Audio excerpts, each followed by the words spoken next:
There are things happening, and it's infiltrating through society by design. This is all premeditated. And I think I would just comment that it's two things. That one is, to your point, the constitutional rights violations are now routine, Yes, is what you're saying.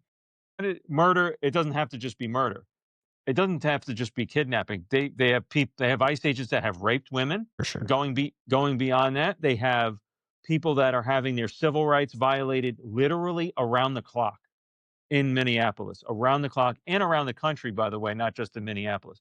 So they are doing it in the most routine sense of taking people's phones, smacking people's phones out of their hand. They're recording, which they have their First Amendment right to do. A legal search and seizure. They're violating their Fourth Amendment all over the place. And this is happening regularly. Obviously, a man was exercising his Second Amendment right to carry a licensed firearm and wasn't brandishing it, and he was murdered. So they're violating everything that is relevant in their sphere of influence. They're violating all of it. And I would just comment that to what Marcus was saying is, you know, I could understand a black person saying, in effect, that what's happening now is really no different than our experience to begin with. Now it's systematized and it's from the federal government down, almost mandated. Go get those immigrants, go get those brown people, go get anybody who gets in our way. But I can also understand black folks saying, look, what happened to George Floyd is not uncommon, and we experience that in our community. So now you're waking up to the fact that people who abuse power and feel emboldened because they think they can get away with it, like the cops in Minneapolis who killed Floyd, they thought they could get away with it, as have others that have been law enforcement that have murdered someone. Now it's, you see for real when it is unleashed on society in the form of a paramilitary army, that it can happen to anybody. Rudimentary, just society, person in society, could happen to any of us now. It's showing that even a white guy can get killed on the street. It's hard to watch, man. You see it on Horrifying. TV, and I just get sick to my stomach, and I can't understand how, whatever your political background, how you can put up with that. You know, the I don't whole know how you "don't can tread on me" justify it. thing. Yeah. But Mark, All right, let's go to Sal. What do yeah. you think? Let's get Sal an Man, just introduction. yeah, how's it going, guys?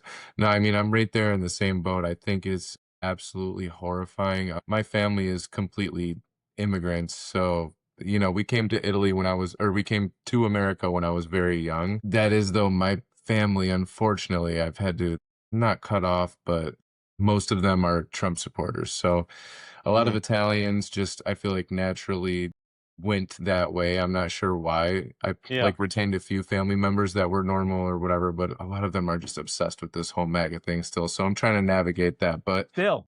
I try to tell them, like, when I first put, like, my community in my district is almost completely made out of Black people, Caribbeans, and immigrants. And one of the first things that I put on my website was, I am the son of Sicilian immigrants, because it's something I've been proud of my whole life.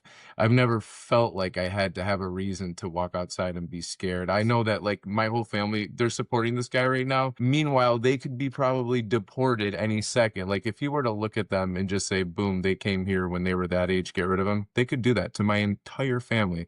mm. I was born here on a vacation, basically, luckily. So I have, like, Yeah. born in America, went back there, came back. Yeah.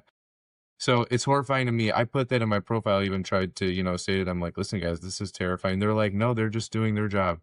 So I'm trying to get through to people, like, this is not normal. I'm also studying to get into law school next year, trying to finish this degree, and just going through the Constitution again this year, going through each and every amendment, going through what the founders were talking about when they wrote the thing. I've honestly been a little bit, I've been, like, more confused than ever. It seems like it was almost set up on it as like a paper card house, Yeah. waiting for some, like, yes, all those protections are there, but it's just so weird that everything is so vague that it was almost waiting for a guy like Trump to come in and Mm. play every loophole. So now, like you said, we have paramilitary. No one was worried about it before. Everyone was like, oh, they're just doing their jobs. It's immigration enforcement.